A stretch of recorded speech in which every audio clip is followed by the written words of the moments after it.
Don't you think I could love a crippled man? Of course I do. What I'm trying to say is, be very sure you're marrying him because you love him. I thought you'd understand. Why, Tina. What is this down here? Just words?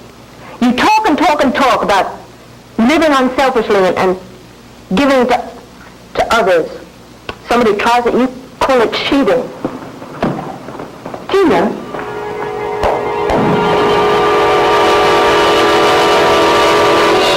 This is Talk Back.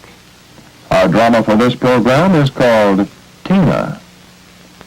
Our guest is Dr. Evelyn Berger, Administrative Director of the East Bay Psychological Center, Oakland, California. Later, Mr. Merle Emery and Dr. Ross Snyder will be asking Dr. Berger questions raised by our play.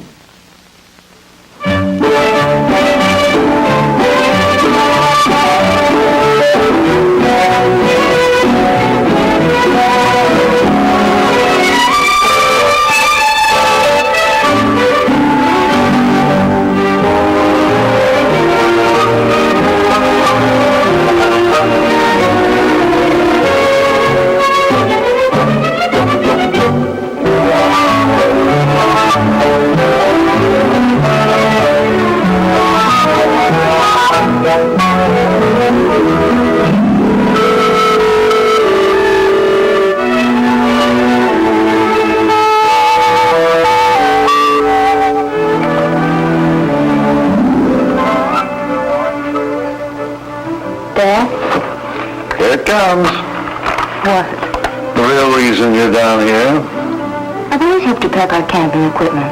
Change your mind? You coming with us? No. Change yours about David? No.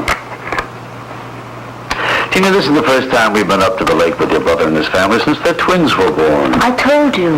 I promised Mrs. Kimball I'd help her someday. But she can get someone else. I know she can. I want to.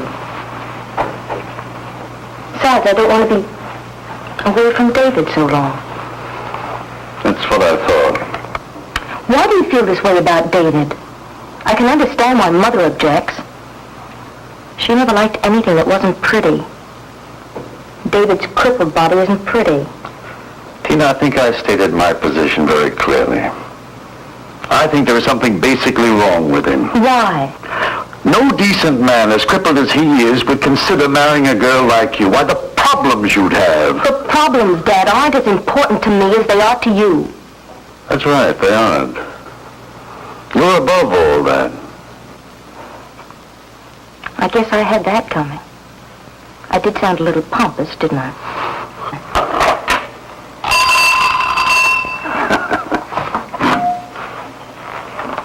I don't think I'd sound as pompous if I could express myself. I wish you'd heard Mrs. Kimball's lesson last Sunday. Let's stick to the facts where David's concerned. I'm trying to. I told you he's a good job and he can support us. He wasn't sure that he ought to marry. I was the one who had to persuade him. He's weak or he never would have listened to you. No, he isn't. Someday when you let yourself get to know him better, you'll agree with me. Oh, boy. I'm going to have the boat loaded and the trailer hitched before you two get started. We'll be ready for you. Yeah, I'm going to have to tighten that license plate before it shakes itself loose. Yeah. Needs a pretty long bolt. Yeah, that's how to do it. Now, when I fasten this on, I'm going to be ready to load. There's enough here to keep you busy. I don't want to keep busy. I want to get going. When you were a little girl, we always helped with your stray cats and your birds with broken wings. But David is different. You're not bringing his pack of troubles in here. Now, I mean it. If you marry this cripple, you're on your own. I won't ask you for anything. Again.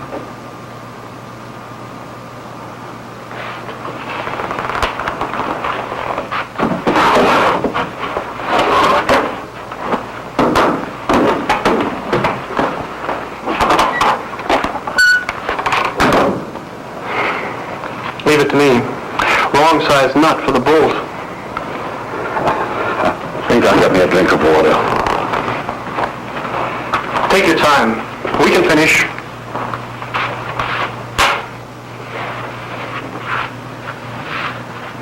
Sorry you're not coming with us. Big plans? You don't have to pretend, Ted. I know the folks have spoken to you. I'm worried about you, baby. I'm not a baby. I'm 24 years old. I'm sorry. I didn't mean it that way. Cut you in. Let's get this stuff loaded. There's no use you're getting involved. Oh, now look, honey, I may be married, but I'm not out of the family. I'm gonna be. Well, come along with us. What this family needs is to get away for a few days. Put all of this out of your mind. Relax. No, that's always my answer. Get away. Don't ask questions. Fill up time. I used to think everybody lived that way. And they don't. And I'm not going to anymore either. Oh, come on. Life is real and life is earnest. But why take it so seriously? Why not? Well, what good does it do? Is it any better to run away? Who's running away? I've been, and I'm not anymore. All right. Get the stuff loaded, shall we?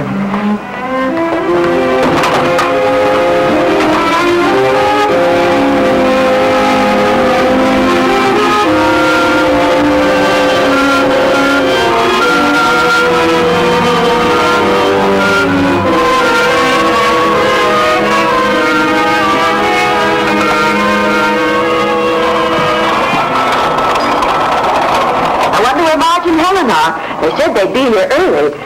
I know they planned to be here early. I heard them speaking after class this morning. Mrs. Kimball, I'm awfully glad you asked me to help. Are you, dear? I guess I just wanted to do something. I love it down here. I guess I just wanted to do something. Sounds silly. Why? I wish there were more people like that. You do so much for our church, though. Like teaching our classes and sponsoring this evening deal. I'm here for the same reason you are. I love this church, too.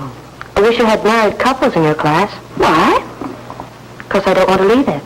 You're leaving? Oh, you're getting married. Oh, that's wonderful. Who? David Wallace. Do you know him? Yes, I know who he is. Then you know he can't pack a trailer or tear around the speedboat. But is that so important? Not if it isn't for you. I knew you'd say that. I wish my parents could see it that way. They're asking me to choose between them and David. And that's a hard choice to make. Actually, it's more than that. You see, the life my parents want for me, I don't want. David isn't taking anything away from me. You must love David very much. He's very intelligent, a very sensitive person. And people can be so cruel. Sometimes with such good intentions, too. Have you known David very long? All my life. No, I mean, when did you start going with him? Last summer, a little after I started coming here. I don't want to hurt my parents, but when you know something's right for you, you've got to do it. Tina, do you think that if David stood straight and direct, your parents would be happy about this marriage? I never thought of it that way. Yes, I think they would. He'd be like everybody else then. And you? Would you be just as sure if David were like everyone else? What a funny question. It's a pretty important one. What are you trying to find out? If you really love him, if you're very sure you're doing what's right for you. Of course I am. I wouldn't be here if I weren't. That's good. Because I rather imagine that David feels cheated sometimes because he doesn't have a strong body. I know he would be cheated if love wasn't the basis of his marriage. What kind of a person do you think I am? A very wonderful person with so much to give. Don't you think I could love a crippled man? Of course I do. What I'm trying to say is be very sure you're marrying him because you love him. I thought you'd understand. Why, Tina, What is this down here? Just words? You talk and talk and talk about living unselfishly and giving to others. Somebody tries it and you call it cheating. Tina.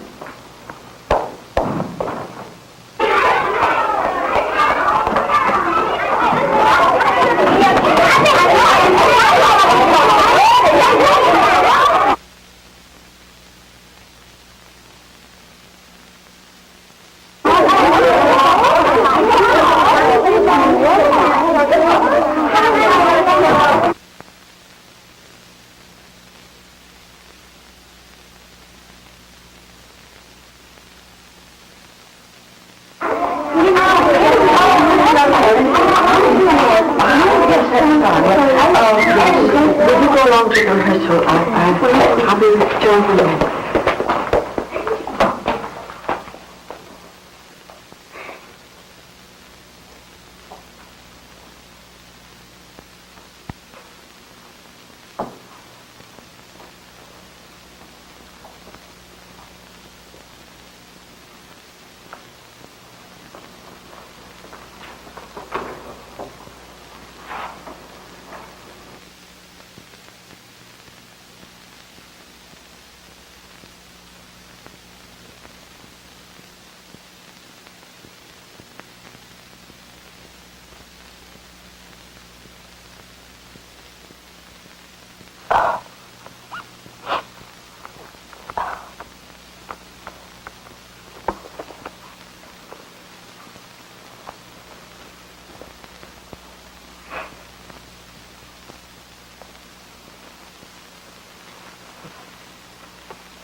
You left before I realized how blunt, how heartless I was being.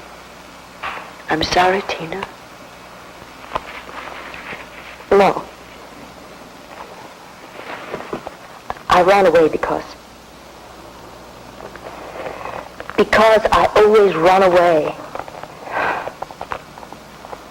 I couldn't bear for you to see what I was beginning to see.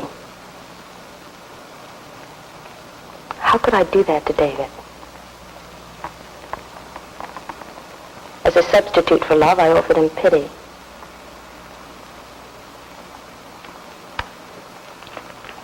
No, I insisted that he accept my cheap sentimentality. And that wasn't enough. I had to bring it here, of all places, and expect praise for my generosity. How stupid, how selfish can you be? There's nothing unusual in self-deception. It's no trick to fool ourselves. What you're doing takes great strength. To strip away the pretense and honestly look at what's left. Maybe some people can, but I don't know where you find the strength outside of here.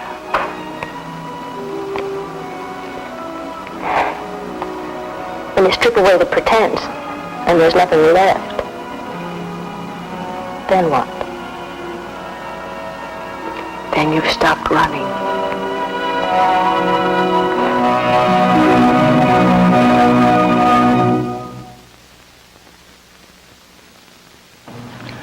Dr. Berger, I believe that most of us don't have too much trouble identifying such complexes as guilt, fear, and so forth. But what is this running away, and how can we recognize it? Well, of course, you're touching on a mechanism that I suppose all of us use at times, and that is to try to get away from a situation that's unpleasant or painful or that we don't want to face in some way or other. We use all kinds of what we call in psychological jargon escape mechanisms. And Tina undoubtedly was doing that, but she didn't know that she was doing it. Now, where was she doing it? She was not facing her own feelings. I think she was running away from her own feelings, not running away from responsibility, not running away from going to the picnic, for instance. She avoided that experience, but her running away or escape was from her own insight into herself. Of course, it's quite important to recognize we have a good many different kinds of escapes. I think a great many people drink excessively because they want to get away from their troubles. They drown their sorrows in drink. But one of the escapes that we have to watch out for is what some people call religion, which isn't religion at all. It's just going off into a state of euphoria, that is a free-floating feeling of well-being and happiness in a vague sort of impractical way, which is just almost a mental blank. It isn't worship. It isn't doing anything particularly constructive. But it's an escape, and people sit in church and go into this fog or blue daze and think that they're worshiping and think that's religion, when really it's a running away, as Tina was running away. Was she running away to the church for some true help or just an escape? I think a little of both. I don't think she was aware when she first went into the church, really, because there seemed to be no other easy access because of the exit because of the children coming in there. But so she turned to the other door, which led her into the sanctuary, the church. And when she got in, the way she walked, you could see that she was rather hesitantly thinking, well, I think I'll stay here. And she realized, because of her association with the church, that there was something there that might help her. She went and sat down, and it was in the church, in really a worshipful attitude, that I think Tina gained her insight. You really think she was worshiping at this point, and this is a good way of thinking of what should happen on Sunday morning? I believe so. I think if during a lot of the service there is opportunity to sit down and not just plan the next day's meal or business deal, but to sit down and worship by not only, as somebody said, hooking onto the main power line, getting a feeling of communication with this great creative force we call God, but for looking inward and examining oneself, one's motives, one's outlook, and so on. I believe that really could be called worship, certainly one kind of it. You know, here it was called stripping away the pretenses. Yes, and the pretenses were the things that were, she had more or less put a facade in front of herself, to be a bit Irish about it, from which she was taking cover and not facing herself. And there she stripped those away to really see herself as she was. Of course, we all recognize that God knows us just the way we really are. And if we are going to be honest in facing ourselves, we can try to see ourselves as we know God can see us. And I have a certain, in one part of my mind, a kind of a wild anger here about the thing that I see going on here. It seemed to me even this wonderful church school teacher, Mrs. Kimball, you noticed when the girl mentioned the name of the fellow she was going to marry, how suddenly her face froze, and the idea cripple through into her mind. She didn't think of this fellow as a living human being, but thought of him as a cripple. And I just wonder whether she had the right to utter those pious phrases after a while, because it seemed to me she was guilty of one of the worst sins, that of imposing on other people a kind of an image that you have that prevents you from seeing the real fellow. yes, Maybe she had seen the real fellow. What if this man, although he is crippled, was a real stinker? Maybe she didn't turn away in disgust because of his name and because of his handicap. Maybe she turned away because this man was a real no-good man. Nobody said this, because the only evidence we have is that he had a job, that he was quite intelligent, that he was quite sensitive. and of course cripples are entitled to marry as well as other Well, people. that's the point. They're persons before they're cripples. The cripple trait is something that's more or less an accident. And like the color of one's eyes, it often can't be changed. It's just something that is there, but it's really not the person himself. And the fact that Mrs. Kimball was unable to recognize that this was a human being, and her attitude showed that. Yes, I would be inclined to be a bit critical of Mrs. Kimball rather than of David, because we don't know very much about David, except that he could hold it Now, down. doesn't this attitude go through all of us towards so many people, that we're all anxious to stay away from old people because they remind us that we too will become old and die. We don't want to have anything to do with a fellow who's been to the reformatory because it reminds us of the kind of stinkers we are. None of us want to relate to people who've been in a mental hospital because we're so on the borderline ourselves that this goes clear through society, that American society doesn't think of these people as really human beings, but puts a label on them, and then we can safely put them away, and you don't have to do anything about them except ignore them. You certainly have said something there that I would agree with 100%. This is what I'm so angry about in this thing. I think if we stop and think about it, we all would be angry because it's so unfair. And of course, you stepped on the toes of all of us because we all feel that at times. And sometimes you don't stop to realize it, but that's something that we certainly should and could face. And that is, what is our image of these other people? Do we realize that they are human beings with feelings too? There is a well-known psychiatrist in the section of the country that I come from who's had a very extensive experience for a long while, and he made the startling statement recently in print that 90% of the people that he had seen professionally, these troubled, sick people, and some of them were not psychotic, they were just upset emotionally, 90% of them had troubles that could have been, and I'm quoting him word for word here, they could have been prevented or cured by, and here again it's word for word, ordinary human kindness. If there was somebody that could have loved them, then they'd have seen them. Now, I didn't have to take psychotherapy or a trained counselor, but somebody who just had love in his heart.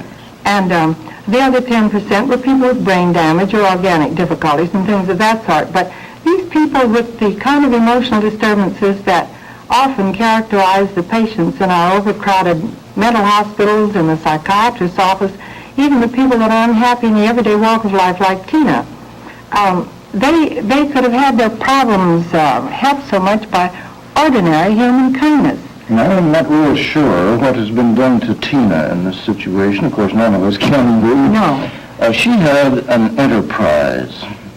She had an adventure. She had something new. She had something that had a risk in it. And now where is she left? She's going to be the all-American girl, joining the all-American family, spending its time in picnics and long weekends. What a horrible future. Dreadful. Rather appalling, in fact. Yes. I think it'd be well to study Tina a little bit. I'd be interested. Yes, I'd be interested in noticing or studying what Tina's basic motives could be. Why did she really want to marry David? In the end, the inference is that she wasn't really in love with him. She called it a superficial sentimentality. This might have just been a young adult's period of depression when she begins to doubt her motives and so forth. Yes, it could be. I think Tina must have had a need to mother, as a good many of us women do, rather normally. Yes. Well, and we get our greatest satisfactions perhaps out of mothering people, maybe other people's children, or our husbands if they are discouraged and so on. But it's brought out in the film, that the little story, that Tina, as a little girl, brought home stray cats and birds with broken wings. And apparently she had a warm, loving outgiving of herself, which, and I don't think this is cynical, brought her satisfaction. Now she took under her wing, and at the age of 24, a man who had a broken wing or something. He was handicapped in a rather severe way. And it would be very important for Tina to examine her motives. Why was she drawn to David? Was it because she needed to mother somebody? Or was it really that she loved him, that she thought of him as a person? And just as you said, not as just a cripple that needed her. Dr. Berger, of the many fine statements in here that I feel need some more discussion, there's one in particular. It was said, when you strip away the pretenses and honestly look at what's left, then you stop running. What do we mean by this? I think that's a very significant part of this whole sketch, because Tina, as she said herself 2 or 3 times, that she was running away from herself, her own feelings, and so on. When she got into the church and began to sit down and take stock and see herself as she was able to, or more as she was, she was able to realize that she didn't have to run away, that she didn't have a lot of things that she needed to hide from other people, that she could just go ahead and be herself. It's very important that we have a certain amount of self-acceptance, that we like ourselves and respect ourselves, that we aren't trying to run away from what we are and how we feel. And in this place where she said, here of all places, I shouldn't have brought in a counterfeit love, she seemed to be quite aware of what love really is in the church here.